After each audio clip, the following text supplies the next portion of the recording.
Yeah. Money never sleeps, pal. Money, money, money, must be funny in the richest girl. Uh-huh. Oh, the richest girl, if I get a little money. Il faut bien admettre en effet que quelques petits excès ont été commis. D'ailleurs, à propos de marge, je trouve un peu baroque de vous prêter à 8% du pognon que vous faites travailler à 20. Ils avaient le droit de faire ça? Pourquoi? Le droit. Avec moi, vous êtes sûr de revoir votre argent. I want you to deal with your problems by becoming rich.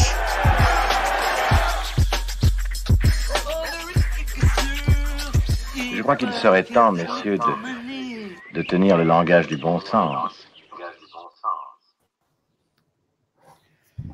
Bonsoir à tous, je suis ravi de vous retrouver, je suis ravi d'être avec Jean-Michel Servet, c'est un honneur et une chance de pouvoir être avec toi ce soir et d'en apprendre un petit peu plus. Il y a quelques mois est sorti dans un magazine qui s'appelle Socialterre, qui est fait par quelqu'un qui s'appelle Vion-Dury, un titre, c'était le titre de l'ensemble de ce numéro, qui s'appelait « Annuler la dette », point d'interrogation. Et on voyait Serge Gainsbourg en train de fumer un cigare et de l'allumer avec un billet de 500 francs enflammé. C'est une image qui a marqué un petit peu tout le monde. Est-ce qu'on peut brûler de l'argent? Est-ce qu'on peut brûler une dette? Est-ce qu'on peut l'annuler? Est-ce que c'est pas un peu toucher au sacré que de faire ça? Et donc ce soir, on va essayer de parler de ça parce que finalement, on est dans une crise sanitaire, mais si on déplie le monstre, si on déplie cette crise, c'est une crise financière, c'est une crise du système monétaire, c'est une crise du système démocratique, c'est une crise dans plein d'aspects différents. Et c'est une invocation, une convocation pour les citoyens à se resanitariser, à se remonétariser, à réfléchir sur ce que c'est que la démocratie. Et pour ça, il y a besoin de monter en compétences. Et c'est un des enjeux de ce soir, c'est de discuter autour de la dette avec intérêt ou sans intérêt, la dette Covid, qu'est-ce qu'elle veut dire, d'où elle sort et qu'est-ce qu'on peut en faire, est-ce qu'il faut en faire simplement quelque chose. Donc moi, je suis médecin anesthésiste réanimateur et je suis le rôle du béotien, du citoyen. Je vais poser des questions à un érudit et essayer de garder une contenance pour y répondre et voir si j'y comprends quelque chose. Bonsoir Jean-Michel. Bonsoir, merci de cette nouvelle rencontre. Et donc, ça va nous permettre enfin de dialoguer sur une question citoyenne, finalement, qui est captée souvent par des experts, qui est la monnaie. Ouais, la monnaie, la question de la dette, parce que finalement, on a vu passer sur Arte, dans les journaux, chez des youtubeurs, la question de la dette Covid et qu'est-ce qu'il fallait en faire. On a vu que tout un groupe d'économistes avait décidé peut-être de monter au créneau sur cette dette Covid et que Christine Lagarde, apparemment, s'était empressée de dire que c'était pas possible, voire même pas légal de faire ce que vous vouliez faire. Donc, peut-être la première question, c'est mais qu'est-ce que c'est que cette dette et est-ce que historiquement déjà ça commence un peu avant le Covid, l'injection de liquidités massive dans notre système monétaire? Est-ce que tu peux nous donner un petit cadre de compréhension de cet argent qui est arrivé? Parce que pour le citoyen que je suis, finalement, on voit un moment où l'économie s'arrête de manière volontaire, alors que l'appareil productif n'est pas cassé, mais simplement il y a une décision politique et sanitaire qui consiste à arrêter l'ensemble de la vie et des échanges au travers du monde et au sein des pays. Et se fait jour le fait que les gens n'ont plus de salaire, n'ont plus de moyens de subsistance. Et qu'est-ce qui se passe à ce moment-là? Alors effectivement, tu as raison, c'est essentiel d'inscrire ce qui s'est passé depuis un an dans une perspective beaucoup plus longue. Et la perspective beaucoup plus longue, c'est une économie d'endettement et essentiellement d'un endettement privé, c'est-à-dire c'est le crédit qui est fait aux entreprises et qui est fait aux ménages. Parce que très très souvent, on met uniquement l'accent sur la dette publique et notamment par rapport à la dette Covid.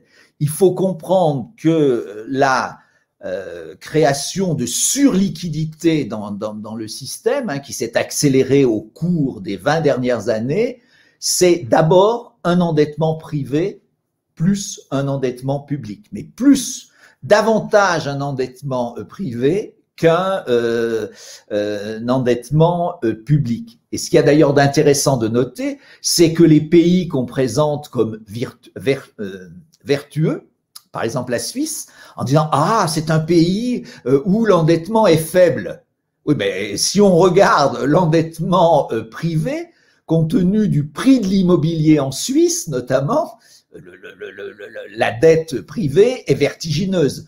Donc ça, les pays qu'on présente comme vertueux, etc., il y en a un certain nombre, c'est des pays où la dette privée est considérable, hein, j'en ai donné un.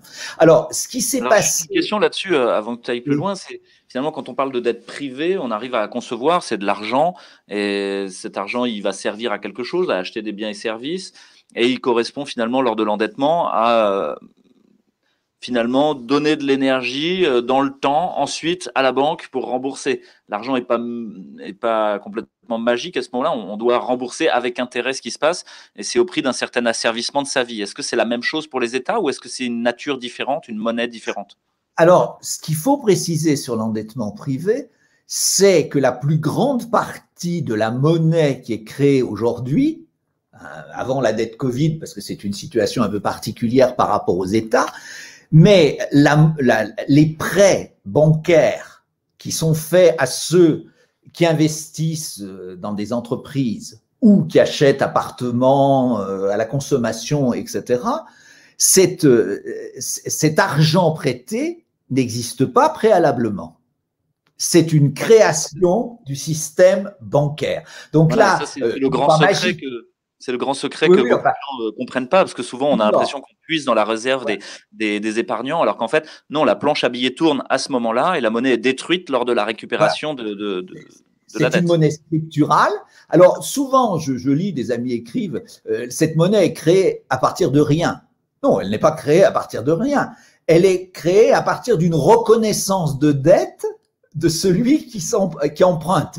Et évidemment, la banque fait une évaluation de la capacité de rembourser de celui qui emprunte. Donc, c'est pas dans les comptes de la banque, il y a une reconnaissance de dette. Au même titre qu'aujourd'hui, dans la Banque des États, il y a une reconnaissance par l'État d'une dette. On reviendra après sur la question de l'annulation, mais il est très très important de voir ce mécanisme. Ce mécanisme, il est très très ancien, hein, mais il s'est hyper développé, et notamment ce qu'il y a de frappant, je dirais, depuis les années 80, 90, 2000, c'est que la portion des prêts qui a été fait non plus pour de l'économie réelle, c'est-à-dire acheter un appartement, une voiture, investir productivement dans une entreprise. Non, cette dette a servi à s'endetter pour spéculer sur les marchés financiers. Donc, d'où la fameuse crise 2008. Hein. Alors, au départ, il y a des titres des reconnaissances de dette de gens pas très très riches qui ont acheté des appartements, mais après, ces éléments ont été titrisés et font l'objet de spéculations. C'est ce qu'on appelle les produits dérivés. Et la proportion de produits dérivés par rapport à la réalité, elle est devenue monstrueuse. Donc, il faut comprendre que cette création monétaire, et ce qui explique aussi, oui, c'est important à voir, ce qu'on appelle les taux d'intérêt quasi nuls, négatifs, etc. Pourquoi ? C'est parce qu'il n'y a plus besoin de gagner de l'argent en plaçant de l'argent qui rapporte de l'intérêt. Compte tenu de la création de surliquidité, eh bien, les cours montent. Et le Bitcoin participe, par exemple, à ce mécanisme-là, hein, qui a été évoqué. Donc, ça crée l'enrichissement se fait par la montée des cours qui crée des survaleurs. Il y a un économiste un peu connu qui était concurrent de Marx, Proudhon, Pierre-Joseph Proudhon, lui, pour décrire des mécanismes de ce type, il a une jolie expression, il appelle ça des effets d'aubaine, c'est-à-dire qu'il y a un enrichissement par ce mécanisme. Je crois que ça, c'est très très important d'avoir en tête cette situation générale de création de surliquidité, et ce qui se passe avec le financement par les États et banques centrales de ce qu'on appelle la crise Covid, la dette Covid, etc., doit s'inscrire dans cette perspective générale. Dans une perspective générale où finalement il y avait effectivement, comme tu le dis, certains États, enfin certaines personnes ou certains ménages extrêmement endettés, la dette américaine des étudiants américains, je crois, qui était extrêmement importante. Et pour pour certains observateurs, ça constituait des vecteurs d'instabilité du système financier et du système monétaire. Pourquoi est-ce que finalement être endetté, ça rend instable, puisque tu viens de nous dire finalement l'endettement fait augmenter mécaniquement la masse de liquidité, et cette augmentation de la masse de liquidité, si j'ai bien compris ce que tu as dit, va faire augmenter la valeur des titres. De la dette elle-même. Donc alors, finalement, c'est pas si instable que ça, quoi. Il n'y a plus besoin de spéculer dans l'économie virtuelle, puisque finalement, l'injection de liquidité, il suffit. Alors, l'injection massive de liquidité crée une quantité considérable de fonds qui doit se placer. Et donc, tout un tas d'éléments sont titrisés pour faire l'objet de ces spéculations. Les objets, et on arrive à des situations. Alors, la situation, elle peut être instable parce que tout mécanisme spéculatif crée quand même des instabilités. Quand au printemps dernier, on a vu le prix du pétrole devenir négatif, c'est quand même quelque chose d'absolument extraordinaire. Pourquoi il est devenu négatif? Parce qu'on savait plus où le stocker. Alors ça coûtait pour le stocker, donc les gens payaient pour stocker. Ils avaient fait de mauvaises prévisions, j'imagine, en achetant. Mais quand on en arrive à un monde dans lequel le prix d'un produit tel que le pétrole devient sur une période très courte, mais enfin quand même devient négatif, ou que les taux d'intérêt sont négatifs parce qu'il y a des quantités de fonds considérables, à mon avis, on est dans une situation de bulle quand même très, très inquiétante. Et ce que je dirais, les débats qu'on a, mais qu'il faut qu'on ait sur ce qu'on appelle le financement de la dette Covid et de l'endettement des États, il faut quand même le situer dans cette perspective générale, oui, parce que les Oui, parce que cette perspective générale, finalement, c'est la désarticulation finalement de l'économie réelle, de la réalité de la transformation de la matière par l'humain, de ce qui en est fait en termes monétaires et financiers. On a l'impression que petit à petit, c'est deux mondes qui s'écartent et qui n'ont plus de cohérence, en fait. La disproportion devient considérable. C'est ce qu'on appelle les produits dérivés.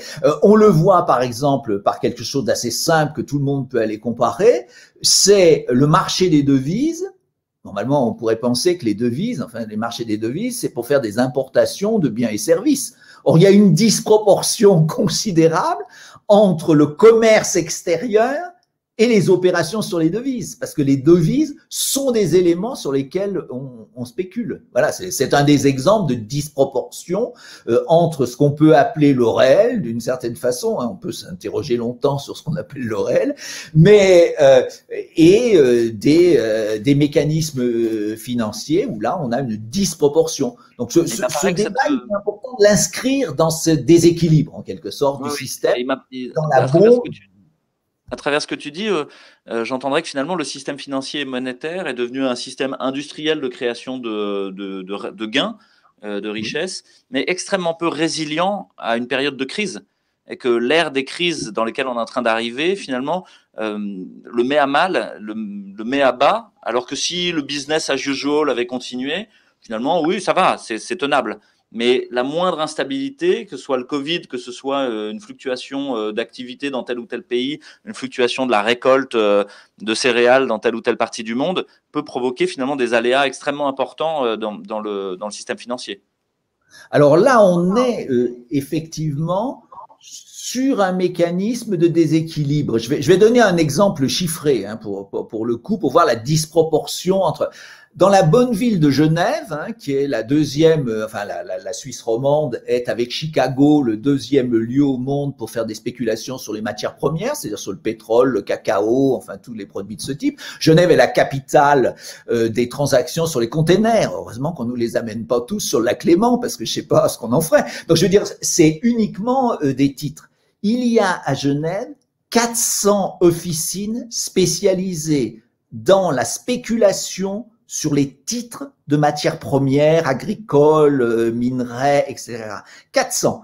Et si on additionne les banques, officines financières qui sont là pour faire ça et autre chose, par exemple le Crédit Agricole français est implanté à Genève, à ma connaissance, ou la Société Générale, pour se livrer, ils sont 600 à faire. Et alors, ça se traduit par exemple qu'on émet un titre parce qu'il y a un boisseau de blé qui plus tard sera produit. Entre le moment où le boisseau de blé est, enfin le titre est émis et le boisseau de blé est livrable, eh bien, ce titre, représentant un boisseau de lait, fait l'objet de 2000 transactions, y compris, c'est les mêmes qui dans la même journée achètent et vendent. C'est-à-dire qu'en France, on a beaucoup entendu parler de l'affaire Kerviel, hein. Il avait spéculé sur une somme qui représente plus de la moitié, à peu près la moitié de l'aide au développement de l'ensemble de la planète. Enfin, ça décrit quand même des disproportions considérables. Hein. Donc, je crois qu'il faut vraiment avoir en tête cette situation-là pour s'interroger sur d'autres éléments. On annule la dette, on l'annule pas, etc. Et qu'est-ce qu'elle signifie. Et pour aller dans ce que tu disais tout à l'heure, en fait, qu'est-ce qui se passe quand il y a des crises? Parce que évidemment, ce système produit régulièrement, c'est-à-dire que la courbe monte, on monte, et puis à un moment donné, il y a une chute, comme ce que j'ai signalé sur le pétrole tout à l'heure. Et qu'est-ce qu'on trouve la plupart du temps? Une intervention des États.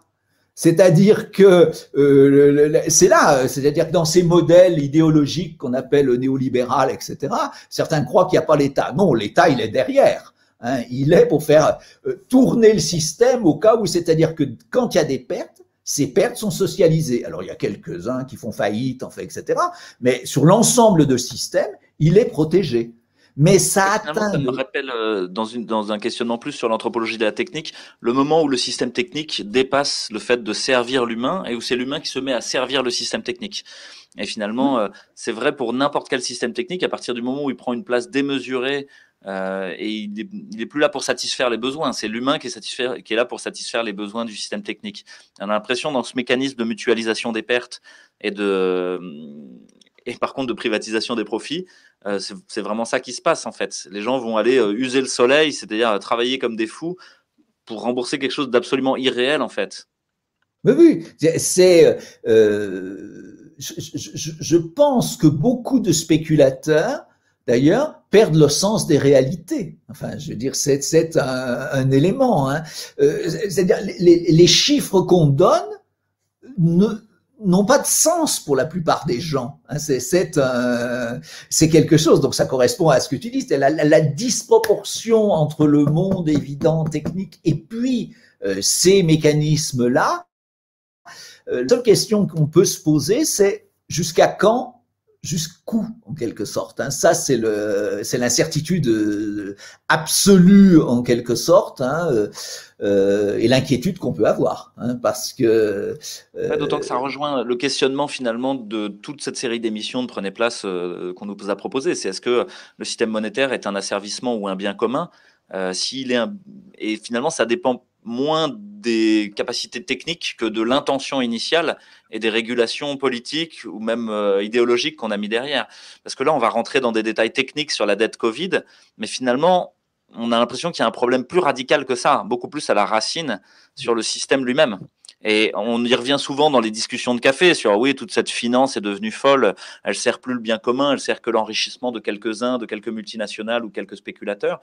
Mais finalement, on a l'impression que raffiner encore plus l'outil, le rendre de plus en plus complexe, ne va pas résoudre cette question-là. Et pourtant, c'est celle qui est au centre et qui est presque de nature morale. Là, on est tout en fait en phase, enfin, en quelque sorte. Hein, donc, ta remarque de citoyen, un peu perplexe sur ce point, et puis ma remarque de quelqu'un qui travaille sur les questions monétaires depuis une cinquantaine d'années hein, maintenant, eh bien, c'est à peu près de ce type. Mais je dirais qu'au cours de ma carrière, il y a eu deux périodes. Pendant 25 ans, on n'était pas dans des disproportions aussi fortes. Ces disproportions, elles datent à partir de la fin des années 90, hein, à peu près, où on a libéré un certain nombre de mécanismes, etc. C'est là où on voit la force des institutions. Mais je veux dire, il faut pas complètement désespérer. Aujourd'hui, je lisais un rapport, j'ai pas pu le lire intégralement, du Fonds monétaire international. Et le Fonds monétaire international vient de sortir un rapport demandant que les plus riches et les entreprises faisant beaucoup de profits soient imposés. Or, c'est pas l'image que la plupart des gens ont, non sans raison, des décisions qui ont été prises par le Fonds monétaire international depuis des années. L'OCDE a aussi un texte qui est sorti qui donne des idées de ce type, et je pense que la déclaration du président Biden qui va dans ce sens-là d'une imposition des GAFA, enfin minimum des entreprises, etc., je veux dire, il est entouré de conseillers qui travaillent. Enfin, je veux dire, donc il faut pas complètement désespérer, hein, parce que quand je lis ce rapport du FMI où je vois, j'ai pas encore regardé celui de l'OCDE, enfin c'est du même type. Je me dis qu'il y a un certain nombre de gens dans ces organismes qui commencent à penser sérieusement que les dérèglements ne sont pas tenables, hein, et donc et que la question de la dette Covid, c'est un tout petit élément dans cet ensemble beaucoup plus vaste. Alors, voilà. Ouais, merci de me donner un petit peu d'espoir, même si j'ai la sensation que le système monétaire et le système financier sont finalement au service d'un système productif économique qui lui-même a des espèces de vices de forme, c'est-à-dire dans l'intention initiale, on entend Christine Lagarde, mais tous les autres économistes dire il faut relancer la croissance, il faut relancer la croissance économique. D'un point de vue écologique, dans une ère des exponentielles de destruction du monde, on a l'impression que le système économique qui voudrait continuer à relancer une croissance économique sans réfléchir sur quels sont les besoins fondamentaux des humains et déjà essayer de les satisfaire avant de vouloir produire des iPhones et autres choses comme ça à l'infini, cette question-là reste centrale et jamais abordée. Alors, en tant qu'économiste, quand même, je dirais une chose. Quand on fait de la dépollution ou si on plante des herbes sur les voies de passage des tramways, c'est de la croissance. C'est-à-dire, c'est-à-dire qu'il faut, non, mais parce qu'il y a une critique qui est faite, il y a tout un tas d'opérations qui écologiquement seraient de la décroissance, mais en termes de calcul du revenu national, c'est de la croissance. Hein. Donc, je veux dire. Ouais, tout à fait, ouais. Donc, c'est sur qu'est-ce qu'on met la réaction qu'on puisse avoir par rapport au discours tenu sur. Parce qu'aujourd'hui, vendre une machine à laver qui casse au bout de 2000 cycles dans une obsolescence programmée, c'est de la croissance. Détruire un hôpital pour le reconstruire 200 mètres plus loin, c'est de la croissance à la destruction, à la reconstruction. Pourtant, en termes de matière, à la fin, on est dans un jeu à somme nulle. Donc, effectivement, la question, c'est moins celle de la croissance puis dès qu'on parle de décroissance, en plus, ça fait peur. Hein, ça fait peur à tout le monde. C'est retour à l'âge des cavernes. Oh là là, ça va pas. Mais il y a un anthropologue qui avait écrit un livre qui s'appelle Âge de pierre, âge d'abondance. Hein, donc, il faut pas oublier quand je vois parce que je pense que sur l'erreur fondamentale qui a été développée par la majorité des économistes, c'est de vivre sur le concept de rareté, comme si la rareté était un fait objectif. Or, comme l'avait dit, et c'est un des premiers économistes classiques du milieu du XVIIIe siècle, hein, il s'appelle Jean-Louis Gralin, il a déclaré « On ne peut pas avoir besoin d'un bien dont on ignore l'existence ».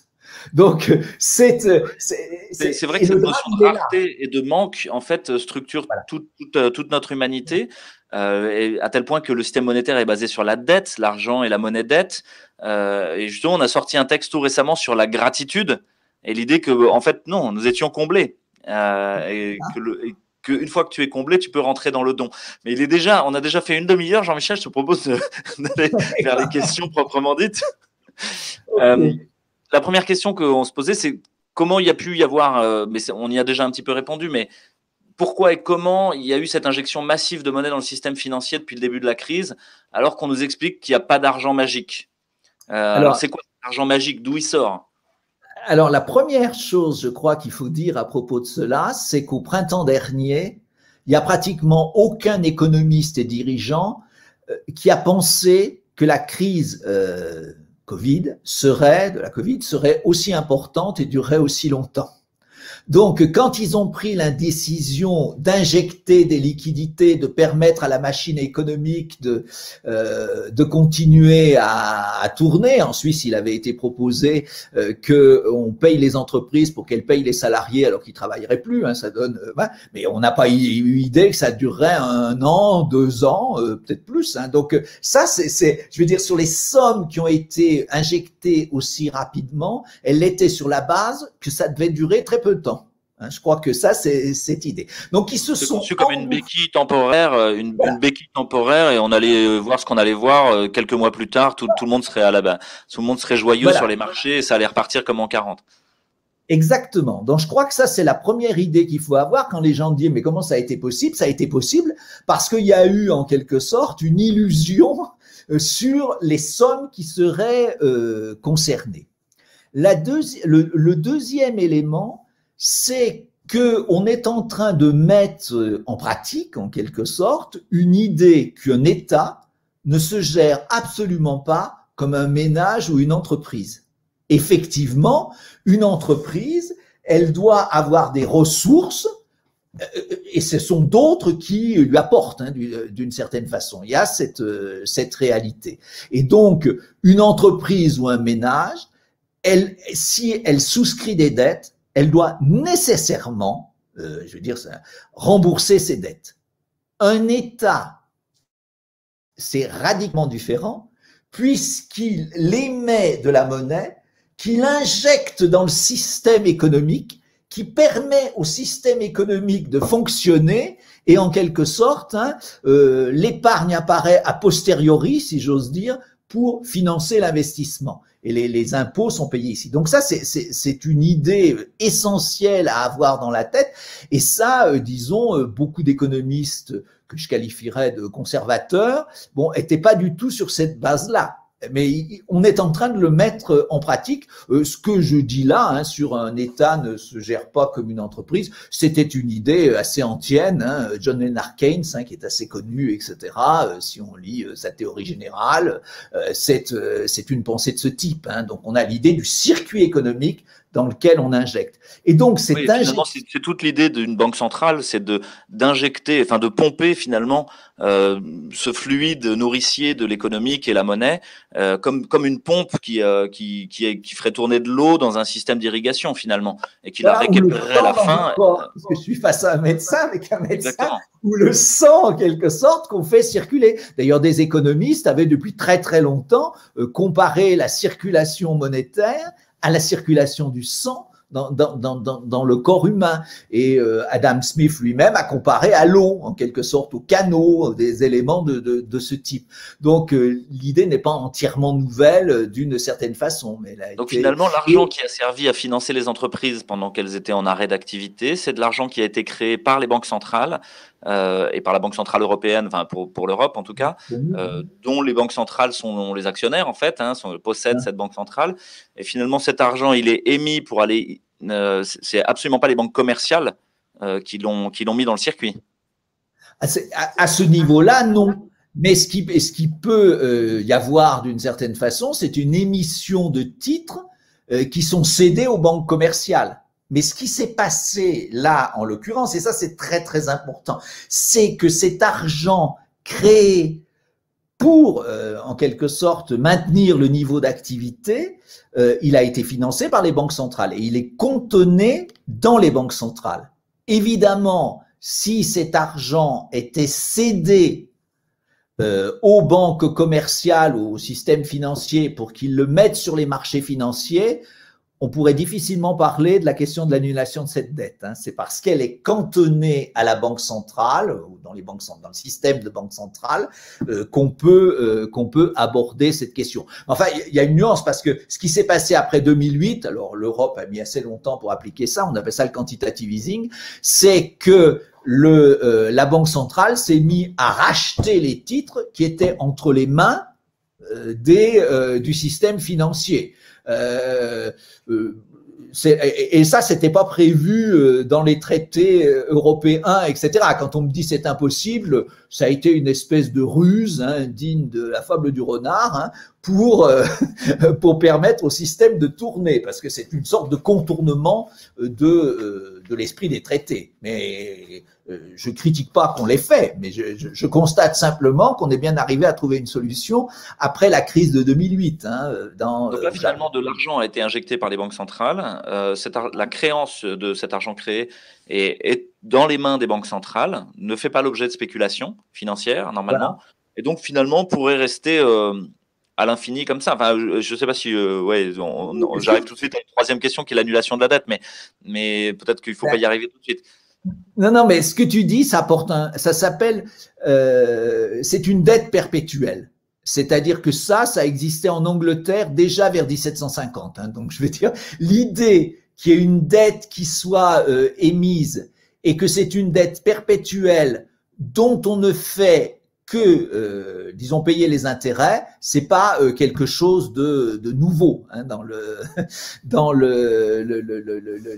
système. C'est un vieux système et effectivement, puisque là, bon, pour préciser les choses, c'est une solution que certains ont envisagée en quelque sorte. Hein, c'est y compris des hommes politiques en France de droite, hein, on pose, c'est-à-dire que ce qu'il y a d'intéressant aussi dans le débat qu'on a actuellement, il transcende les coupures politiques habituelles. C'est pas une espèce d'extrême gauche contre une droite, c'est beaucoup plus compliqué que ça. Et quand on entend des gens du Parti des Républicains proposer que la dette soit cantonnée pendant 100 ans, je répète bien, 100 ans, donc en disant les taux d'intérêt sont bas de cette dette, donc voilà, hein, donc la dette resterait en quelque sorte pendant 100 ans.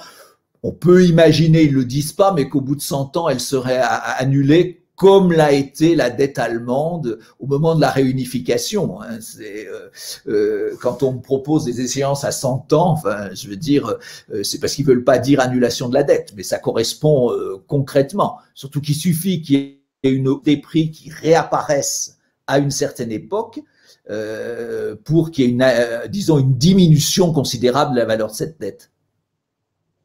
D'accord, oui, oui. Finalement, si je comprends bien, c'est-à-dire que cette dette, elle pourrait être récupérée par de la taxe et détruite, finalement, ou par de l'imposition. Qu'est-ce qu'on entend par de la taxe, récupérée par de la taxe? Je veux dire, avec les impôts, on la payerait. Oui, voilà. Ça, oui, c'est une des façons de faire. Mais ça ne nourrirait pas l'économie réelle, ça ferait juste éponger une dette sans nécessité. Alors, ça dépend sur qui, parce que ça, d'une part, il y a quelque chose qui est très très intéressant dans les discours qui sont tenus. Pourquoi il y a une dette des États pour financer l'économie?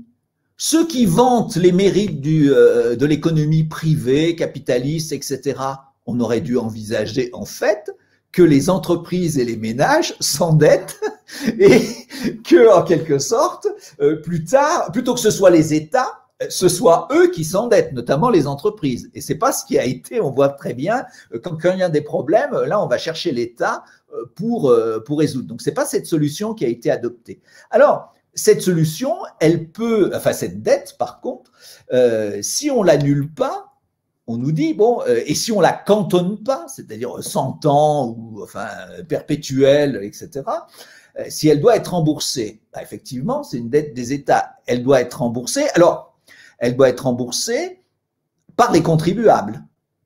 Mais la question qui se pose, c'est quels contribuables? C'est-à-dire le problème qui se pose quand il y avait eu une très grande sécheresse, c'est 75 ou quelque chose comme ça en France, il y avait eu un impôt forcé qui a été sous Giscard d'Estaing, hein, donc les gens qui avaient des revenus un peu supérieurs en quelque sorte, ils ont dû souscrire un impôt qui leur a été remboursé plus tard. Mais ils ont donc une des solutions pourrait être, par exemple, de taxer tous les éléments spéculatifs pour précisément éponger la surliquidité que j'évoquais. Ça peut être une solution. Alors, certains ont proposé comme impôt d'augmenter la TVA.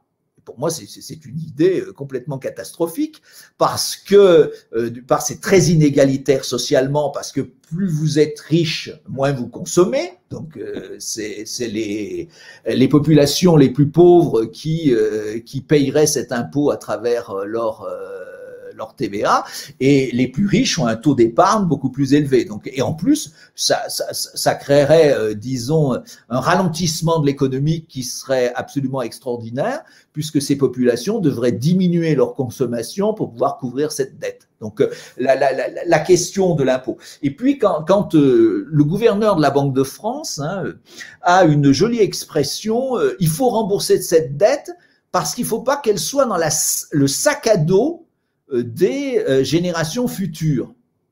Alors moi, ça m'amuse un peu parce que pour certains, ça sera un sac à dos qui serait pourvu d'un bon goûter. Parce que effectivement, si vous avez des ménages qui ont souscrit à la dette publique, leurs héritiers seraient bénéficiaires de ces fonds-là, et au lieu de coûter à ces populations-là, ça leur rapporterait. Donc il faut se méfier en quelque sorte, c'est-à-dire que si on fait rembourser cette dette et qui serait par exemple mis sur les marchés et qui serait propriété de populations assez riches, ça veut dire que leurs enfants, petits-enfants, voire petits-enfants, eux, ça leur coûterait pas, mais ça leur, en quelque sorte, profiterait. Donc, il faut regarder cet argument. Oui. Ça dépend comment on regarde, mais finalement, on a déjà un petit peu rejoint la troisième question, c'était sur l'annulation de la dette. Mais pour moi, il y avait une autre question avant, c'est que tout cet argent magique qui a été créé ex nihilo par un recours à l'État, justement pour essayer de tamponner temporairement cette crise, finalement, on n'a pas l'impression qu'il ait servi à la création d'infrastructures profondes. Il n'a pas servi à redoter l'hôpital, il n'a pas servi à redoter les systèmes scolaires, etc. Il a servi à juste pourvoir au salaire des gens. Et on a l'impression que c'est la courbe qu'on voit au début de notre émission, là, c'est le flash crash, puis l'augmentation, par contre, des cours boursiers des grandes multinationales. Est-ce que tu peux nous expliquer ce phénomène, en fait? Parce que moi, vu du point de vue d'un médecin, j'aurais eu envie de dire, tout cet argent, il aurait pu servir à renforcer le système hospitalier, à les payer correctement, les fermer correctement, ouvrir des lits, soutenir la recherche sur le Covid. On a l'impression que ça n'a pas été l'allocation qui a été faite de cet argent. Alors, on va aller dans le sens de ta question. Donc, il faut remarquer que au début d'émission a été évoqué les 150 économistes européens qui ont proposé l'annulation de la dette, etc. Nous avons proposé simultanément que cette dette soit annulée, mais que les États s'endettent d'un montant équivalent pour assurer la transition écologique et la résolution de questions sociales, sanitaires, etc. Donc ça va dans le sens de ce que tu dis, c'était pas simplement une annulation de dette, mais c'est faire une dépense utile. Alors, ce qui se produit dans la période depuis le printemps, c'est que les coûts de la crise sont tellement importants en quelque sorte, immédiatement, qu'on a été effectivement pas seulement les salaires, mais les revenus des entreprises, les allègements de certaines charges, enfin, etc., sont les éléments, mais ce sont pas des investissements d'avenir. Mais par contre, dans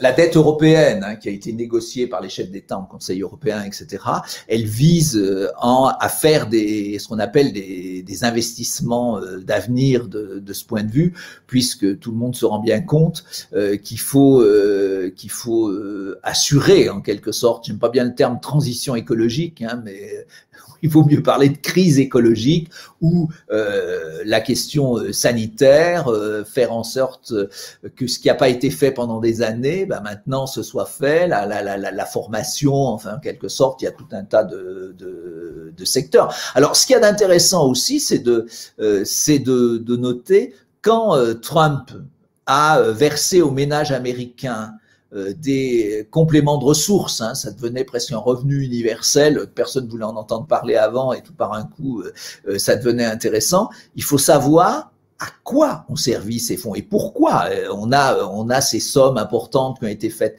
En Europe, c'est moins le cas, mais aux États-Unis, les ménages n'arrivaient plus à financer les prêts étudiants qui sont considérables. Les dépenses de santé, d'éléments de ce type, il y a aussi l'immobilier, etc. Et donc, en fait, ces fonds fédéraux versés aux ménages américains sont allés au système financier qui, sinon, du fait des non-remboursements, se serait effondré. Donc, il faut avoir cet aimant-là. Et pour ceux qui n'en avaient pas un usage pour ce que je viens d'indiquer ou de manière fractionnée, il y a quelque chose d'assez étonnant qui s'est produit, enfin pas étonnant, c'est dans la logique du système. Ça a été aussi les sommes qui ont été épargnées parce que on pouvait plus aller se promener aux Bahamas ou je sais pas où, enfin passer des vacances. Hein. Donc les gens ont économisé. Et qu'est-ce qu'ils en ont fait? Ils ont placé sur les marchés financiers, et notamment, là, certains pensent, hein, je crois que c'est dans le New York Times, etc., que la montée du Bitcoin est liée en partie à ces surliquidités qu'il faut bien placer quelque part. Donc, on voit une partie de cet argent pour résoudre, qui va pas du tout du côté de ce que tu évoquais, mais qui alimente la spéculation. Ouais, finalement, moi, quand je vois différents observateurs sur ce sujet, donc je peux donner aux internautes quelques pistes, parce qu'il y a une vision un peu keynésienne et une vision plutôt Friedman, plus libérale, puis la vision néolibérale actuellement à l'œuvre. On a l'impression que la vision néolibérale, en gros, désinvestit l'État, désinvestit la chose publique, et en gros, ne cherche pas à ce que l'argent public serve à des infrastructures de biens communs ou à créer des communs, justement.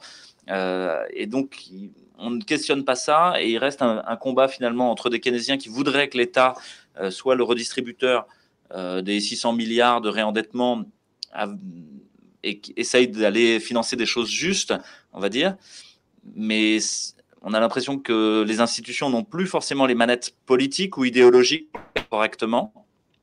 Et puis de l'autre côté, on a des libéraux qui sont plutôt dans une idée que l'État est un mauvais gestionnaire, investit toujours à côté de la plaque, et qu'il vaudrait mieux pas recréer de la dette, parce que de toute manière, on en fera quelque chose de complètement inutile.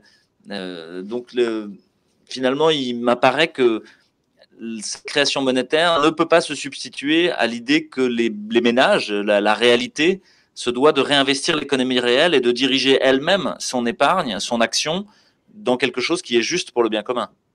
Parce que ce que tu soulignes là de cette capitalisation, enfin de cette épargne qui finalement sert des marchés financiers qui eux-mêmes servent la destruction du monde, pour aller un petit peu rapidement, c'est pas l'intention initiale des ménages quand ils l'ont fait. C'est un réflexe de survie en situation de stress, disant bon, pour demain, pour mes enfants, il vaut mieux que je bouge pas, quoi.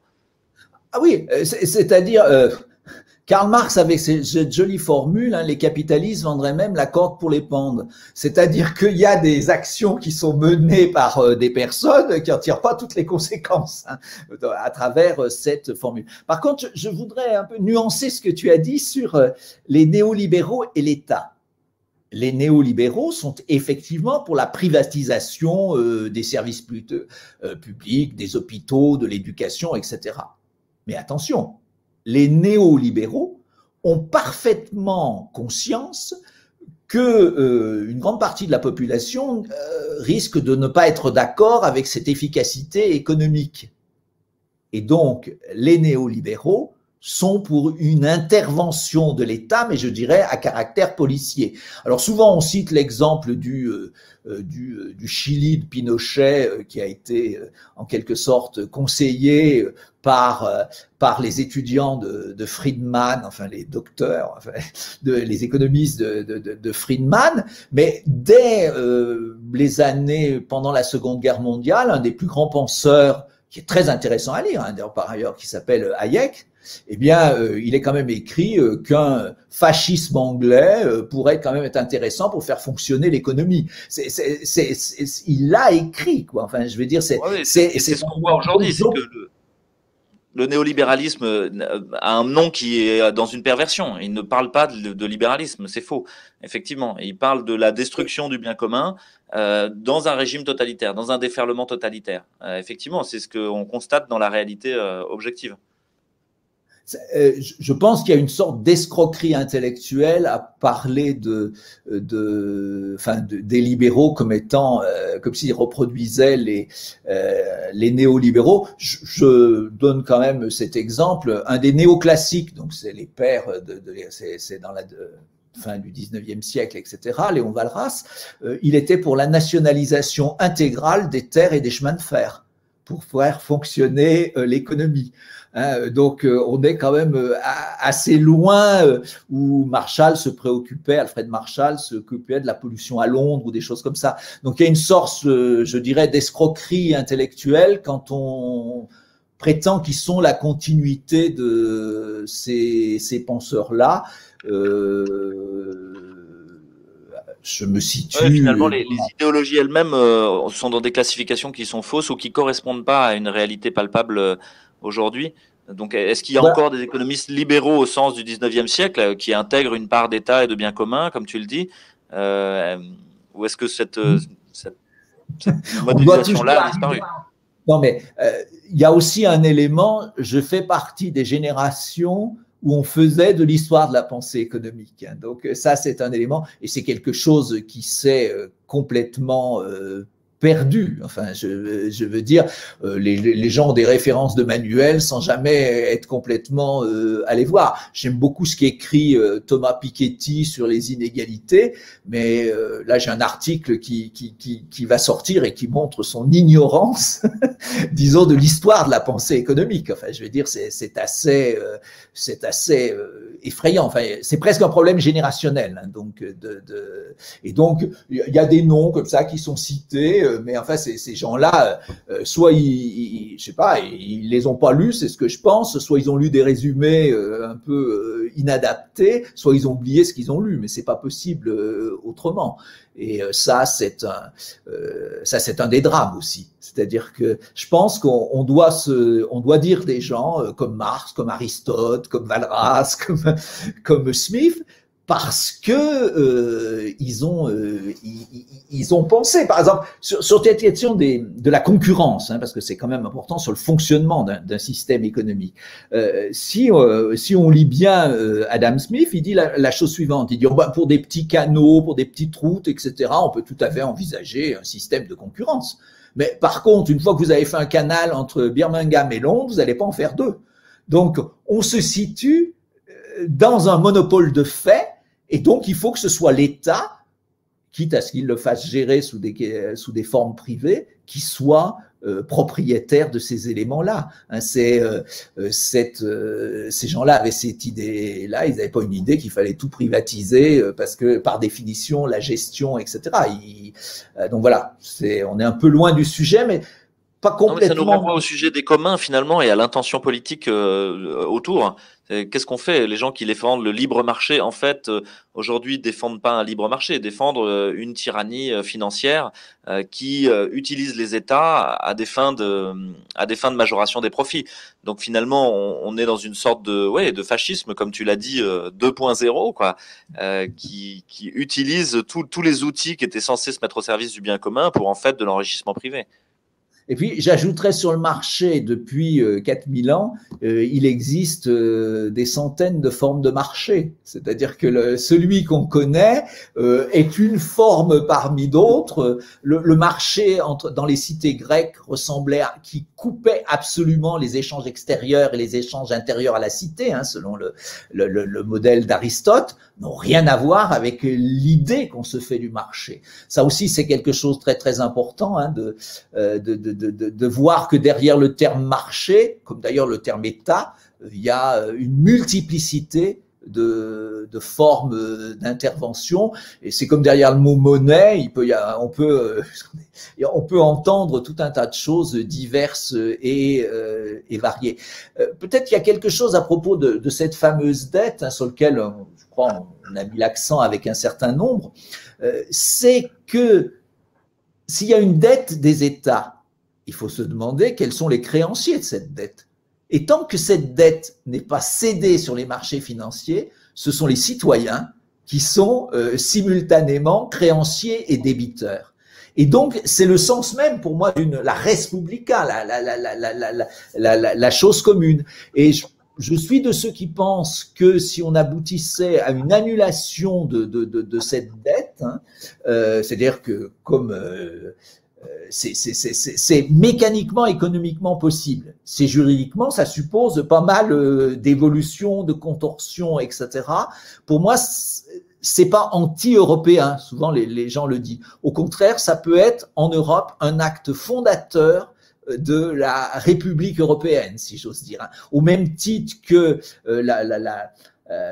le régime politique anglais, à la fin du XVIIe siècle, a été transformé à travers une dette, hein, le prêt des banquiers. Donc ça, la révolution américaine à la suite de la Tea Boston Party est aussi fondée sur un acte financier, monétaire, une revendication, etc.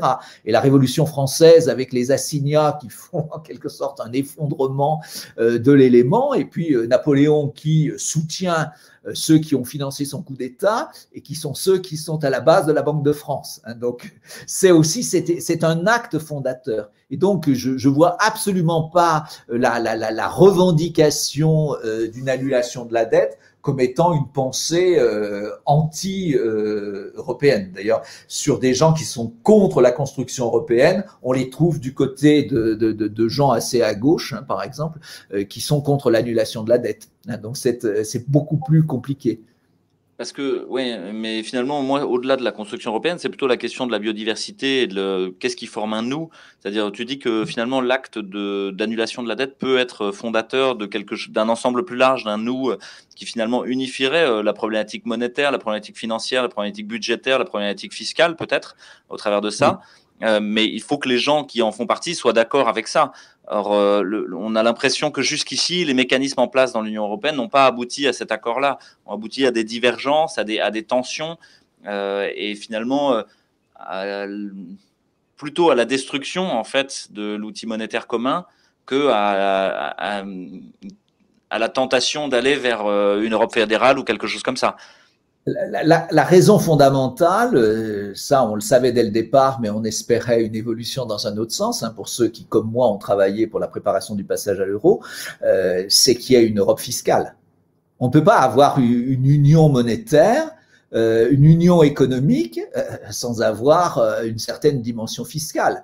Et ce pilier manque absolument à la construction européenne. Alors, ce qui s'est passé c'est intéressant ce que tu dis. Et en même temps, je suis dans ce constat-là qu'il n'y a pas d'unification fiscale, qu'il n'y a pas d'unification budgétaire, qu'il n'y a pas d'unification politique, et que quelque part le périmètre lui-même de l'Europe serait une sorte d'apartheid de blanc qui a créé un espace fictif finalement. Au nom d'une appartenance culturelle commune peut-être, ou au nom de zones d'échange. Mais quand je réfléchis à Marseille, j'ai plus d'échanges avec l'Afrique qu'avec l'Estonie par exemple. Donc finalement pour moi ça correspond peut-être à la fin d'une... Peut-être toi tu voudrais que ce soit le début de quelque chose, et moi j'ai l'impression que c'est un peu la fin d'une idéologie ou de quelque chose qui était une sorte de bulle d'imaginaire de possible de paix. Qui peut-être n'est plus le bon périmètre. Alors pour moi la deuxième question qui vient derrière, c'est que il va y avoir des gens mondialistes qui seront à la recherche au contraire d'une unification mondiale, et je suis assez inquiet écologiquement de ce mondialisme dans plein de sens différents. C'est-à-dire que je pense qu'on a besoin de biodiversité, de surface de porosité, d'échange entre des systèmes financiers et monétaires qui correspondent réellement à des nous qui veulent dire quelque chose et qui ne sont pas forcément à l'échelle de la nation, effectivement, hein, qui peuvent être à une échelle régionale, qui peuvent être à l'échelle des échanges marchands ou des choses comme ça. Mais là, j'ai l'impression qu'on essaie de plaquer sur le monde quelque chose qui n'est pas réel en termes de... Alors, je dirais politiquement, je suis un Girondin, c'est-à-dire un anti-jacobin, pour préciser les choses, et je suis favorable. Alors, il ne faut pas oublier qu'un tiers de la population de Lyon a été tué, exécuté par les jacobins au moment du siège de Lyon. Donc, ça laisse quand même certains effets sur l'idée du centralisme. Alors, qu'est-ce que je veux dire par là? Je veux dire, je suis partisan d'une subsidiarité ascendante. C'est ce qu'on appelle le principe d'Alcisius, c'est-à-dire Alcisius était un moine au Moyen-Âge, hein, qui avait dit la chose suivante: quand le toit de la chapelle brûle, on n'en réfère pas au Vatican pour savoir comment on répare le toit. Et donc, on essaye de résoudre la question entre soi, et si on n'arrive pas à la résoudre, on la passe à un échelon supérieur. Donc, je pense que le mode d'organisation politique qu'on doit avoir aujourd'hui, il est basé sur cet élément-là, c'est-à-dire la résolution des problèmes. Évidemment, il doit y avoir un contrôle global, hein, parce qu'il peut y avoir des effets locaux néfastes sur le niveau, mais je suis sur cet assemblage. Et ça, on le voit très bien. Les Écossais et les Catalans qui veulent une autonomie par rapport à leur État-nation sont extrêmement européens. Contrairement à alors qu'on pourrait penser, hein, qu'ils sont enformés avec, disons, une vision du monde nationaliste, local. C'est pas du tout le cas. Hein. Ils défendent cette idée. Et pour moi, ça s'inscrit dans ce principe où on passe à l'échelle supérieure. Mais pour pouvoir passer à l'échelle supérieure, effectivement, il faut une part de fiscalité, y compris mondiale, hein, je serais tenté de dire, hein, qui pour résoudre des problèmes qui ne peuvent pas être résolus à des échelons inférieurs. Donc, ça nous emmène loin, Jean-Michel, je te propose, parce que en plus, moi, je suis très partagé sur cette question-là, sur la question de l'Union européenne telle qu'elle est aujourd'hui. J'ai plutôt l'impression qu'elle est en fin de règne que dans un renouveau, mais et qu'en plus, elle correspond. Mais bon, peu importe, peut-être qu'on peut aller vers l'annulation de la dette. Ce que je dirais aussi, c'est là qu'on voit pas, on n'est pas de la même génération. C'est-à-dire, moi, j'ai la génération de mes grands-parents qui ont fait la guerre de 1914 et qui avaient cette idée-là, enfin, ou qui l'ont pas fait. Mon grand-père a refusé de porter les armes en 1914, donc mais peu l'ont fait. Hein. Mais voilà, c'est ça aussi, c'est-à-dire qu'il y a cette idée de pacification entre et quand on voit ce qui s'est passé dans l'ex-Yougoslavie ou des éléments aux frontières de l'Ukraine ou des éléments de ce type, la paix n'est pas nécessairement gagnée. Hein. Je dirais pas, je veux dire, on la prend trop comme un acquis, quoi, d'une certaine façon. Et je pense qu'il y avait cette idée-là dans ceux qui ont fait cette union, mais elle a été bancale. Hein. Donc ça, c'est incontestable. Alors après, est-ce qu'il faut tout casser ou est-ce qu'il faut partir de là pour construire autre chose? On pourrait effectivement faire une autre émission et je serais pas nécessairement le plus spécialiste. Non, mais des questions de fiscalité, politique, etc. Bien sûr, mais elles sont connexes, hein, donc c'est difficile de les séparer. Mais alors, il y a certains qui pensent que, enfin, finalement, si j'ai bien suivi, cette dette Covid, on peut décider de la laisser perpétuelle, sans qu'elle ait aucun impact, probablement. Mais finalement, ceux qui disent que ce serait un poids lourd dans le sac à dos, bah non, en fait, pour toi, ce serait plutôt un goûter, un BN dans le sac à dos. On pourrait décider de la reprendre par la taxe, mais finalement, ça pose la complexité de mais qui on taxe, comment.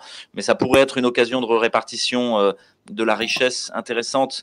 Mais pour le moment, les États étant finalement contrôlés par des puissances d'argent, en tout cas à mon sens, hein, cette répartition se fera par la mutualisation de la dette et la privatisation du profit, encore une fois. Donc, je suis pas sûr que ce soit un bon choix, surtout quand on évoque la TVA, par exemple, pour l'éponger. Et puis, il reste une troisième solution qui est celle de l'effacer purement et simplement. Le coup est parti, bim, on efface le tableau. Ça, c'est plutôt votre position, finalement. Alors,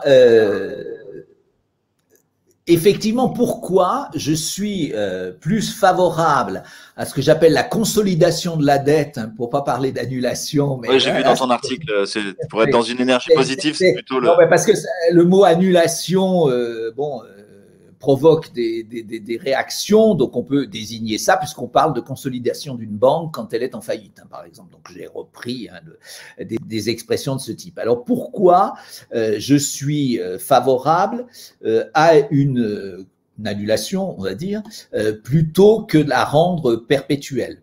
Alors ça dépend ce qu'on appelle la rendre perpétuelle. Si la rendre perpétuelle, ça sous-entend qu'on fait rouler la dette, c'est-à-dire que à l'échéance de cette dette, on souscrira une nouvelle dette qui remplacera l'ancienne, parce que c'est souvent ce qu'il dit. Et l'argument qui, la plupart du temps, nous est donné, c'est « oh ben, il n'y a pas de souci, on peut faire rouler la dette puisque les taux d'intérêt sont quasi nuls, voire négatifs. » Mais la question que je pose, c'est pendant combien de temps les taux d'intérêt seront négatifs? Et si il y a un redémarrage, mais pas hyper inflationniste, mais disons de 4-5% de cette dette, enfin de ces taux d'intérêt, alors à ce moment-là, elle deviendrait véritablement insupportable assez rapidement. Donc c'est cette alors un système aussi pour amoindrir cette dette, c'est évidemment la hausse des prix. Alors évidemment, voilà. Alors, on arrive à cette question-là, c'est avant même l'annulation, est-ce que déjà l'injection de liquidité dans un système qui ne tourne pas, finalement, ne va pas être à l'origine d'une hausse des prix, d'une inflation, d'une diminution de la valeur de chaque chose Alors, parce qu'on incrémente la masse monétaire. Les choses, dans nombreux papiers que j'ai écrits au cours des années passées, j'avais souligné l'intérêt d'avoir une hausse des prix, pas d'une hyperinflation, mais parce que l'Inde et la Chine sont des pays qui fonctionnent avec des hausses de prix annuelles, 6-7%. Alors, si on a une hausse des prix de 5% par an, ce qui est quand même pas de l'hyperinflation digne de l'Allemagne de la fin des années 20, hein, eh bien ça signifie que la valeur d'une dette en 12 ans et demi est réduite de moitié. Donc il faut quand même penser. Mais ça c'est le côté financier. Et puis moi j'ai envie de te dire qu'avec mon bon sens de béotien, j'ai l'impression que le prix des choses soit réel, soit réindexé régulièrement. Et correspond à une réalité, à la réalité de ce qu'on a appelé la rareté tout à l'heure peut-être, ou de la complexité ou de la destruction du monde, mais que finalement il n'y a pas tellement de raisons qu'un iPhone vale 3 €, quoi. J'exagère, mais non, mais ce qui se produit en fait, c'est que toute hausse des prix est une guerre sociale et économique.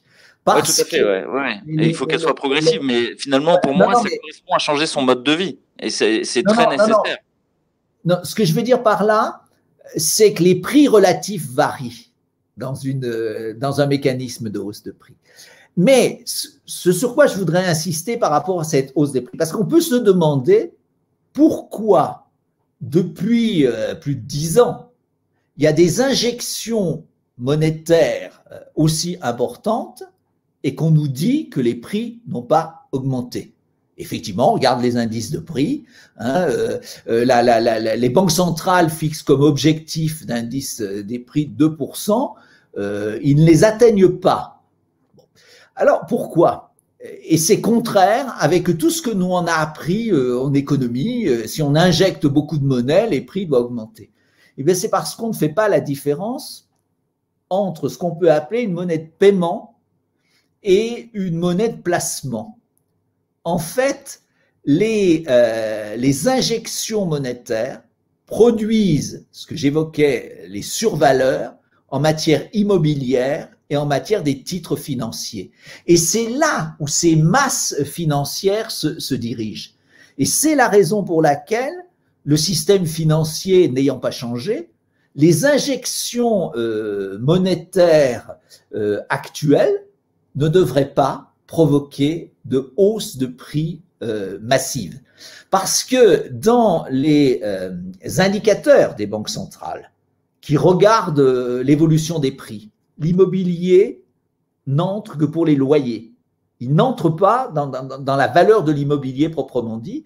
Et les actifs financiers n'entrent pas dans le calcul d'indice des prix. Or, en fait, il y a une montée monstrueuse depuis 20 ans de l'immobilier et des actifs financiers, mais ce n'est pas dans l'indice des prix.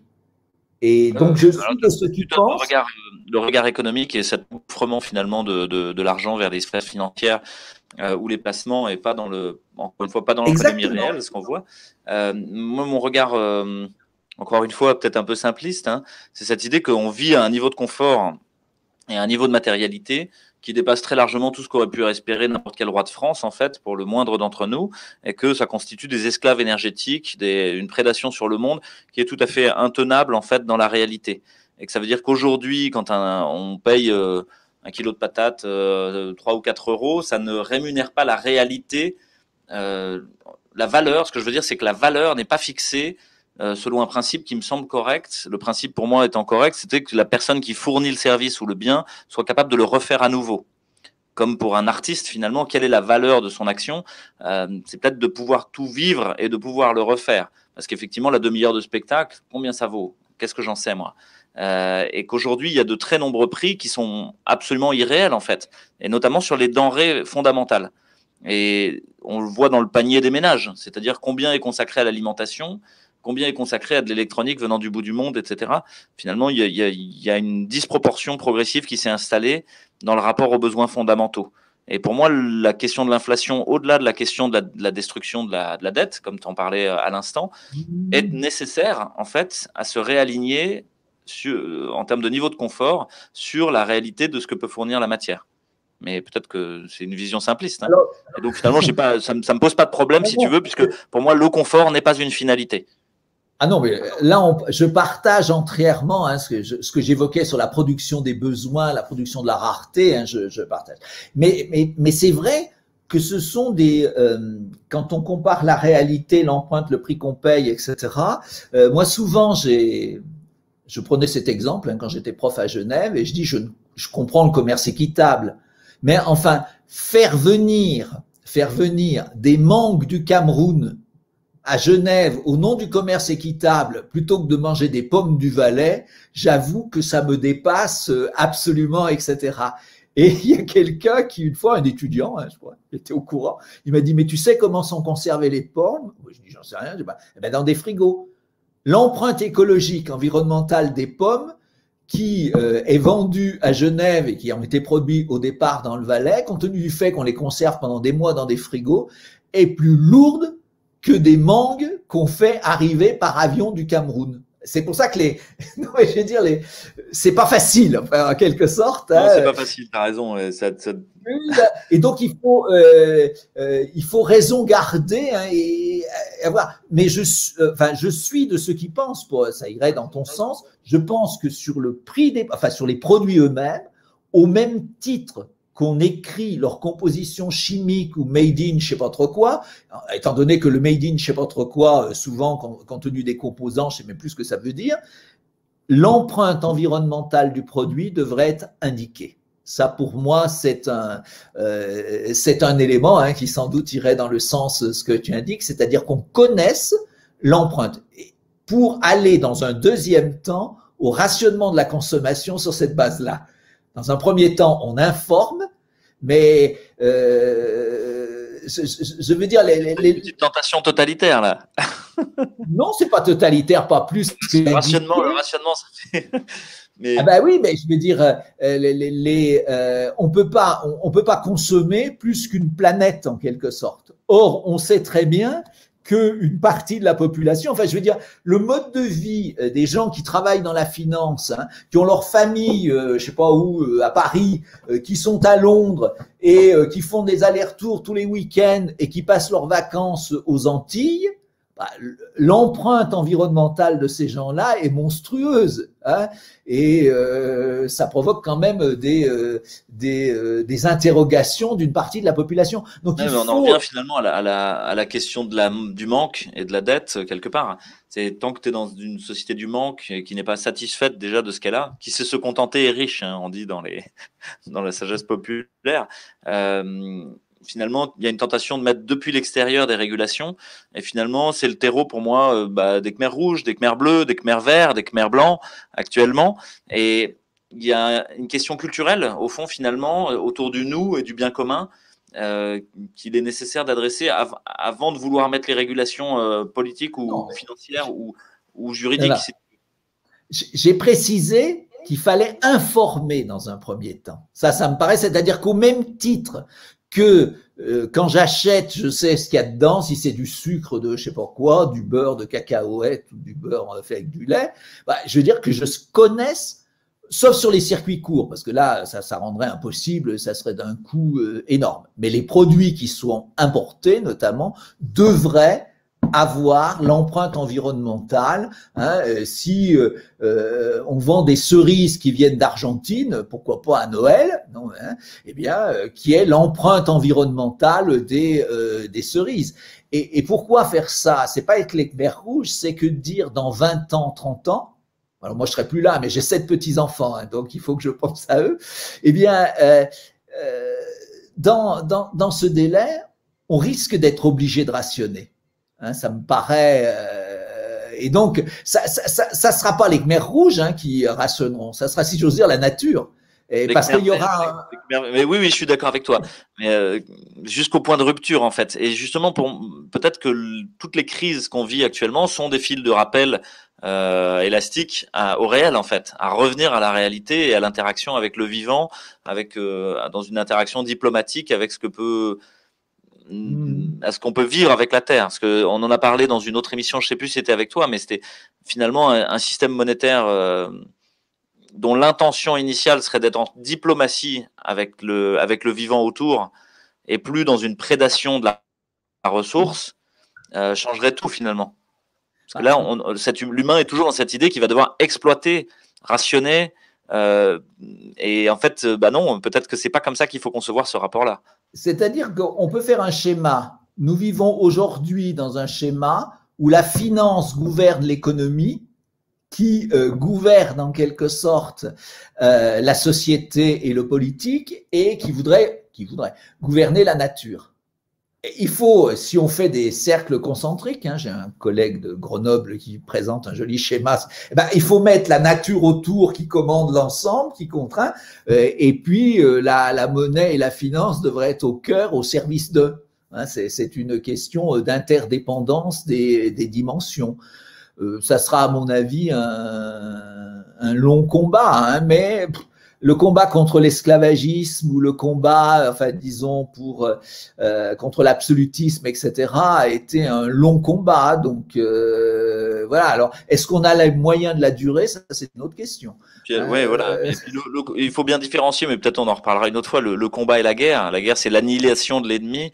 Le combat, c'est la danse avec ce qui existe déjà et la transformation mutuelle progressive dans le rapport de force, certainement, mais c'est une transformation progressive des deux parties. Ça peut même être un jeu. Donc, on pourrait le voir de manière joyeuse, parce que la monnaie peut être un jeu, pourrait être quelque chose qui, loin de dégager de la dette, de l'usure, quelqu'un qui vient récupérer sa créance de manière brutale dans la mansarde au 19e siècle, en arrachant les dents de Fantine. Ça pourrait être peut-être autre chose. Et justement, tu publies dans une revue qui s'appelle MOS, Journal du MOS.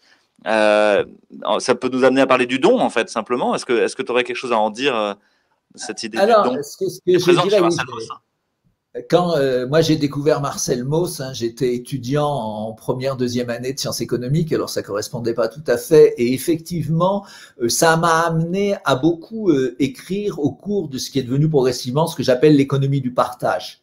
Et je me suis, c'est-à-dire de penser qu'on était en interdépendance et qu'on devait partager les ressources et tout un tas de choses. Alors, quand on lit l'essai sur le don et des textes de ce type, il faut quand même savoir, et c'est pour ça qu'en allemand, l'idée de don, c'est aussi l'idée de poison, sans doute, c'est que le don peut être un élément aussi de domination. C'est quelque chose qu'il faut avoir en tête. Mais l'aboutissement de ma réflexion sur le don, le partage, etc., a été aujourd'hui, et ça renvoie au débat qu'on a eu notamment avec Benjamin Correa lors du premier, à l'économie des communs, c'est-à-dire à l'idée. Et le quelque chose en plus entre ce qu'on a appelé, le don, contre-don, tous les éléments de ça, c'est simultanément réfléchir à la construction d'un système qui se fait sur la base de la démocratie. Et ça rejoint nos questions monétaires, parce que la plupart des questions monétaires, y compris sur l'annulation du cash, sont posées par rapport à des experts. Donc, c'est des experts qui décident ce doit être. Et je pense que, y compris les questions monétaires, y compris la question de la dette Covid, doit faire l'objet d'un débat démocratique. Sur l'écran, voilà, Louis réapparaît. Oui. Alors, on est encore en live. Surtout, là, on était au moment du don. Les RG m'ont retrouvé, ils ont déconnecté mon ordinateur, mais Donc, je sais pas, parce que... oui, c'est triste de louper ça, parce que ça m'intéresse. Pour le coup, c'est vraiment mon champ, celui du partage et du don. Et donc, alors, ce que je disais, c'est que dans la pensée, en quelque sorte, telle que j'ai évolué par rapport à ça, c'est que j'ai traduit ça en m'intégrant dans l'économie des communs. Donc, pour moi, la pensée en termes de dons, de dons contre lesquels j'ai énormément travaillé pendant des années, je me suis aperçu que ça correspondait tout à fait à ce qu'un certain nombre de collègues travaillaient autour des communs. Et l'avantage d'introduire la dimension des communs, c'était d'introduire la question de la démocratie. Et c'est essentiel par rapport aux questions monétaires, parce que je comprends très bien que y ait des problèmes de zone monétaire optimale, etc., que même quelqu'un qui est enseigné, étudié l'économie pendant des dizaines d'années ne maîtrise pas complètement tellement c'est compliqué, d'accord? Mais sur la question du sans cash ou la question comment on fait pour la dette, etc., je pense qu'on est capable de mettre ça sur la place publique. C'est pas seulement une question d'experts. Donc ça me paraît, et c'est ce qu'on avait voulu essayer de faire en tant qu'expert à la Commission européenne, en travaillant sur un programme qui s'appelait l'Euro pour tous, par exemple, qui avait été mis en place par Emma Bonino, Thierry Bissol, etc. Donc on avait pensé cette possibilité qu'il fallait mettre ça sur la table et que, par exemple, la transition à l'euro ne pouvait pas se faire contre les gens, mais devait se faire avec les gens, sinon ça serait un échec.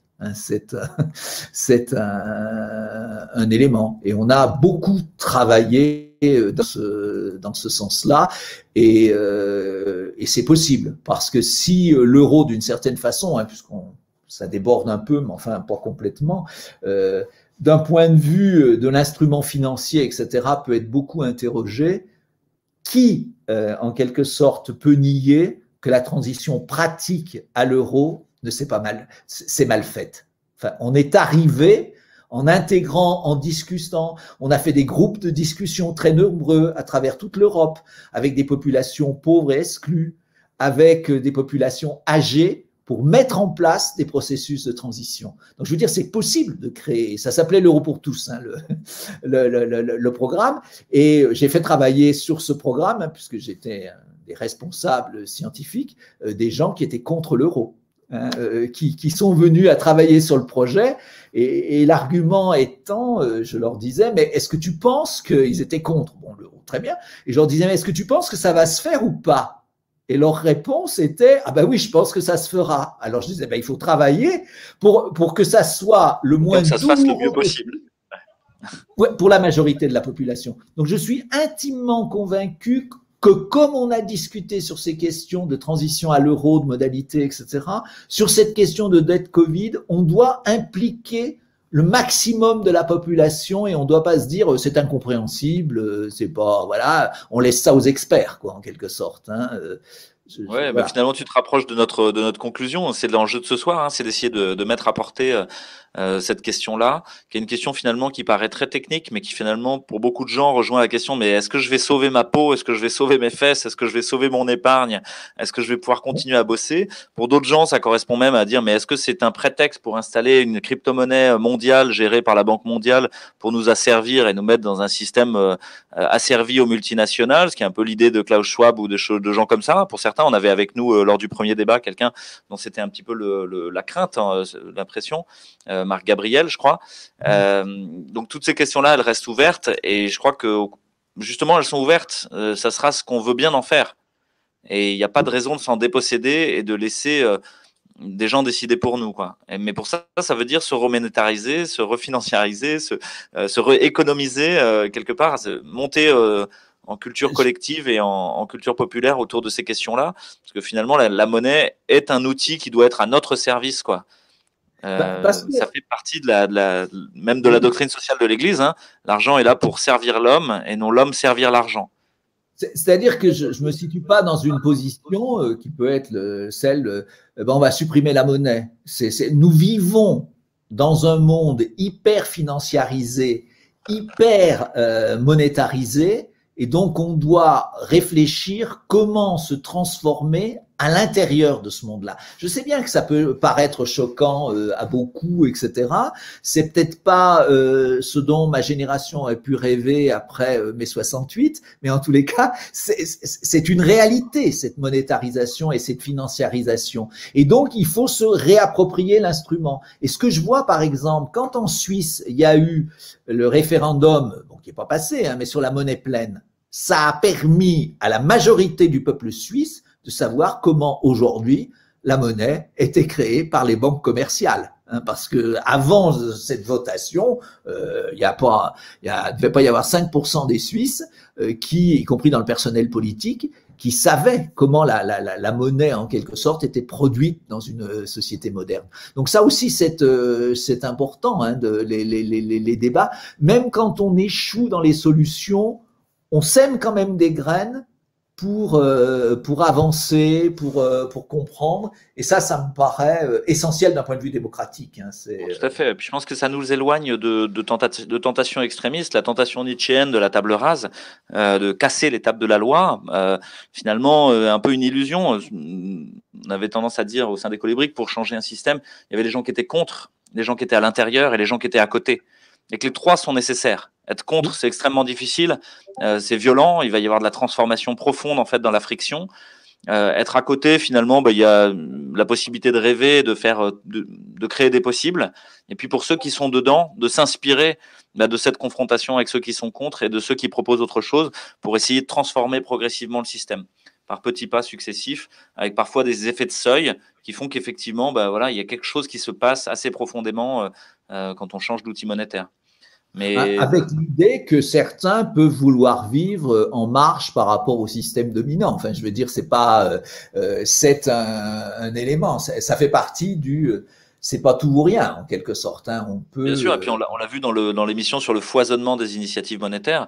C'est qu'en fait, c'est déjà le cas. Avant même cette crise-là, il y a une créativité en termes de création monétaire au niveau local, au niveau crypto-monnaie, utilisation de la blockchain et de la technologie, qui est foisonnante en fait, et que c'est plutôt dans ces initiatives-là que regarder ce qui marche et ce qui marche pas est peut-être intéressant. Mais tant qu'on est dans le système tel qu'il est, finalement, c'est un peu le propos de Pierre quelque part. C'est une espèce de pragmatisme consistant à dire moi j'arrive à faire de l'argent avec l'argent dans le Bitcoin quoi. Ça a l'air et puis il y a plein d'utilisateurs et donc ça veut dire que ça marche. Voilà, on peut peut-être discuter. Je dirais l'argument de ça marche ne m'a jamais paru l'argument final. Hein, parce que il y a tout un tas une centrale nucléaire, ça marche jusqu'au moment où ça marche pas. Enfin, je veux dire, mais enfin pendant des périodes qui peuvent être assez longues, hein, on peut avoir incontestablement un succès de l'instrument. Donc on peut comme ça, c'est le danger de se focaliser en quelque sorte sur une efficacité, sur une période qui finalement est courte et sans regarder les dommages collatéraux. Donc, il y a une question qui s'affiche. Il y a une petite question d'un hacker russe, apparemment. Avant l'euro ou autre type de monnaie, on utilisait des cailloux ou des plumes ou je ne sais quoi. Du coup, on s'en fout du moyen d'échange. L'important, c'est quels échanges. Justement, Jean-Michel, c'est un spécialiste des paléo-monnaies, donc il peut nous en dire quelque chose. Voilà, il se trouve qu'effectivement, mon premier terrain quand j'étais étudiant a été chez les Diola de Basse-Casamance où la monnaie était sur la base du riz et de l'échange à volume égal. Hein, donc j'ai connu et donc toute une partie de ma vie a été consacrée à étudier ce que j'ai appelé des paléomonnaies et des monnaies qui font le lien. Alors et je dirais d'ailleurs il faut pas idéaliser ces sociétés parce que ces sociétés sont simultanément des sociétés très souvent très hiérarchisées. Donc j'en ferai pas une panacée. Et la question pour eux, puisque je vais prendre un exemple. Il y a une monnaie qui a donné lieu à un film d'ailleurs dans les années 50, une espèce de western sur une île du Pacifique. Et il y a une île qui s'appelle Yap. Alors je vous recommande, vous allez voir sur votre encyclopédie préférée en ligne, Yap, hein, je suis sûr qu'il y a un article, monnaie Yap. Ce sont des roues en pierre. Et donc, c'est la monnaie principale pour des échanges sociaux, d'ailleurs, essentiellement. Et vous savez où sont les yaps, les pierres de yaps les plus valorisées? Ils les cassent et ils les balancent au fond de l'eau. Donc, il n'y a personne qui peut, c'est-à-dire qu'on sait qu'à tel endroit, il y a une monnaie qui appartient à tel et tel groupe, etc., qui va l'échanger, mais il peut pas la toucher parce qu'elle est à des profondeurs où jamais on pourrait plus l'atteindre. Donc, ce sont et l'autre chose que je dirais, c'est que beaucoup de ces monnaies, ces paléomonnaies, sont aussi un moyen de parler, de dire des choses. Donc, c'est un moyen d'échange, mais au sens très large du mot échange. Donc ça, oui, et je regarde, si je regarde les origines du phénomène monétaire, personnellement, je le fais remonter à 60 000 ans, par les comportements de ce qu'on peut savoir des chasseurs-collecteurs. On sait qu'ils avaient il y a 30 000 ans, on a déjà des preuves d'éléments qui ressemblent à des paléomonnaies qui sont en perles, enfin en perles, c'est fait avec des défenses de mammouth, ce qu'on trouve, etc. Donc c'est un phénomène très ancien, mais pour moi c'est un élément pour fixer l'interdépendance à des aimants. Donc je dirais pas l'échange, mais l'interdépendance entre les humains. C'est ça, et c'est ce qu'on ne doit pas oublier aujourd'hui non plus. Alors je sais pas si ça répond Jean-Michel, je suis très content que tu parles de ça. On en avait parlé lors du premier débat, mais pour moi, ça correspondait à l'idée que les systèmes monétaires sont une sorte de cartographie justement des nous et de leur porosité, de leurs échanges les uns avec les autres, de leurs fluctuations, de leur cote relative en fait. Et quelque part, la monnaie dit quelque chose du nous. Plus qu'elle n'est pas quelque chose en soi qui existerait indépendamment du groupe social, du groupe politique. Elle est vraiment au cœur de ça. Tout à l'heure, on a dit le sang, on a dit l'eau. On a dit, voilà, cet élément d'interdépendance permanent qui permet de mettre en lien. Et dans cette mise en lien, il y a un message qui est porté, ce que disait Jean-Michel. Et c'est drôle que les numismates le savent très bien. Les collectionneurs de pièces passent leur temps à regarder les messages. On en a parlé lors d'une dernière émission, mais quand sur la pièce $1, il y a marqué « In God we trust », que c'est sur l'argent, c'est leur Dieu dans lequel ils croient, il y a un très gros message. Voilà. Et il y a une pyramide franc-maçonne, il ne faut pas oublier non plus l'œil franc-maçon qui est présent. Alors, sur la question sur les monnaies, il y en a, alors j'ai donné l'exemple de pierre, enfin de monnaie en base de pierre, de yap, mais il faut savoir qu'il y a des monnaies dans une île un peu éloignée toujours du Pacifique, elles sont faites avec des plumes rouges d'oiseaux collées. Et donc, il faut 2500 oiseaux plumés pour fabriquer ce genre d'objet. Et ce qu'il y a d'absolument extraordinaire, c'est que la couleur rouge s'efface au cours du temps. Donc, elle se déprécie d'une certaine façon. Donc, c'est non, j'ai écrit un bouquin, c'est pas pour faire de la pub, mais je donne beaucoup d'exemples de sites qui s'appelle Les monnaies du lien. Et je vis pas de mes droits d'auteur, vous pouvez vous en douter, donc je fais ça. Et aux presses universitaires de Lyon, et je donne de nombreux exemples sur, si notre auditeur ça l'intéresse, j'ai fait une synthèse, j'ai consacré une thèse d'État à ce type d'objet, enfin, etc. Donc c'est une façon de regarder. Et j'ai plus sur l'interdépendance que j'évoquais et que tu disais d'une autre façon, mais ça revient à ça. Il y a une île qui s'appelle l'île Rossel où il y a ce sont des coquillages monnaies qui sont fabriqués à partir des entre guillemets qui sont des monnaies, oui, qui sont des petites rondelles, qui sont fabriquées à partir de coquillages, comme des huîtres. Alors, vous pouvez imaginer la quantité de travail qu'il faut pour réduire une huître à l'état d'une rondelle. Bon, ça vous donne une idée de cet objet. Et alors, ce qui est très intéressant, c'est que il y a un nombre limité de la catégorie de monnaie la plus valorisée qui est indispensable pour se marier, pour faire une alliance matrimoniale. Et donc, ça veut dire qu'on doit détenir cet instrument pour pouvoir se marier. Mais ceux qui détiennent, le nombre est limité, donc on dépend des autres pour se marier. Mais ce qui est très intéressant, c'est que le groupe familial qui détient une monnaie de ce type ne peut pas utiliser sa propre monnaie pour le mariage de quelqu'un de son clan. Il doit l'emprunter à un autre groupe familial. Et on voit la construction d'un système d'interdépendance.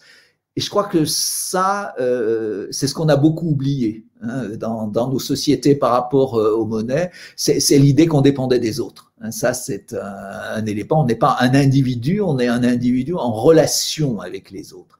Et là, une épidémie pose aussi cette question-là. Je veux dire, là, je m'adresse à un médecin, mais c'est pas un hasard. La sociologie a été inventée, si j'ose dire, en même temps qu'ont été inventés ou découverts les microbes.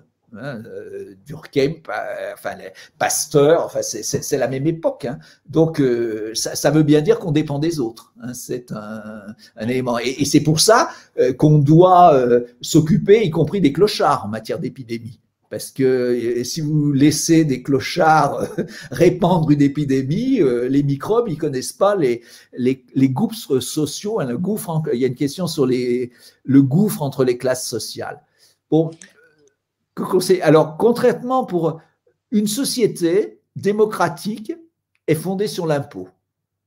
Et je pense que, par exemple, l'Union soviétique n'a pas été une démocratie parce que les ressources de l'État ne provenaient pas de l'impôt, mais elles provenaient de l'impôt sur les ménages, elles provenaient essentiellement d'un prélèvement sur les matières premières. Et dans les pays où il n'y a pas de prélèvement, de discussion sur qui paye l'impôt et finalement ce qu'on en fait, je vois pas comment on peut construire un système fiscal. Donc pour moi, la fiscalité, c'est pas seulement pour prendre aux uns et donner aux autres, c'est aussi pour établir un dialogue, une discussion, un conflit. Et ça, c'est le modèle de la cité grecque. Alors, c'est bon, parfait, la cité grecque, il n'y avait pas les femmes, il n'y avait pas les esclaves, il n'y avait pas les jeunes. Mais en fait, c'est un modèle. Et je pense que ça, c'est important. Le gouffre entre les classes sociales ne peut pas se combler si il n'y a pas un système fiscal et un débat autour de la fiscalité. La révolution américaine que j'évoquais tout à l'heure, elle est fondée sur une question fiscale, la Révolution française aussi, enfin, etc. Ça me paraît donc, et la fiscalité touche évidemment à la question monétaire. Donc ça, c'est un. Mais la fiscalité touche aussi à la question de ce qu'est le travail, en fait. Et quel est le travail, comment le travail sert le groupe, comment le travail sert le nous, comment il est valorisé. Actuellement, il y a un problème dans l'attribution de la valeur, quoi, simplement.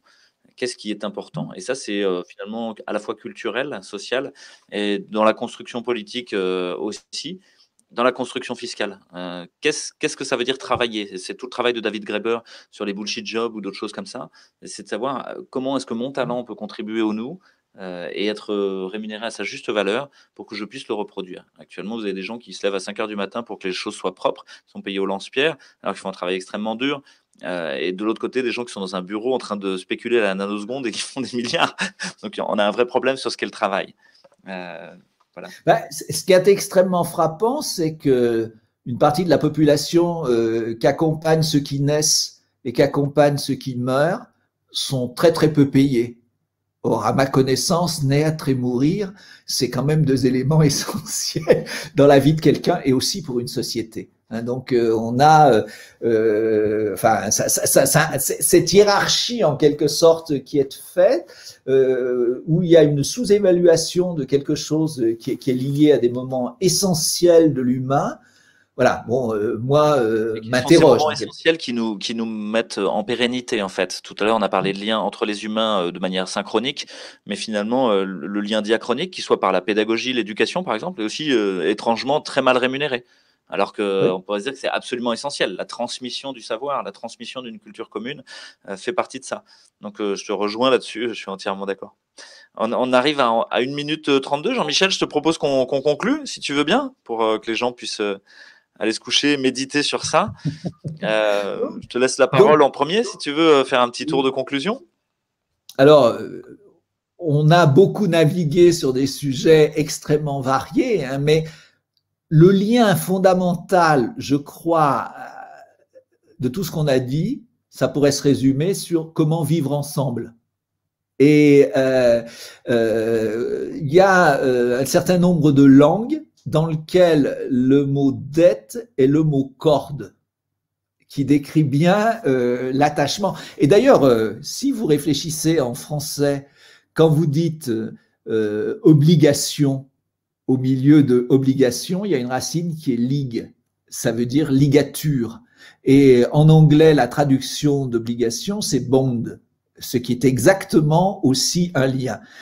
Voilà, donc c'est ce que je dirais. Finalement, on a vagabondé sur un ensemble d'idées, mais on a vagabondé aussi sur comment vivre ensemble. Et on ne peut pas vivre ensemble aujourd'hui indépendamment d'une dette. Ok, ben, moi, je vais prendre la parole pour conclure à mon tour.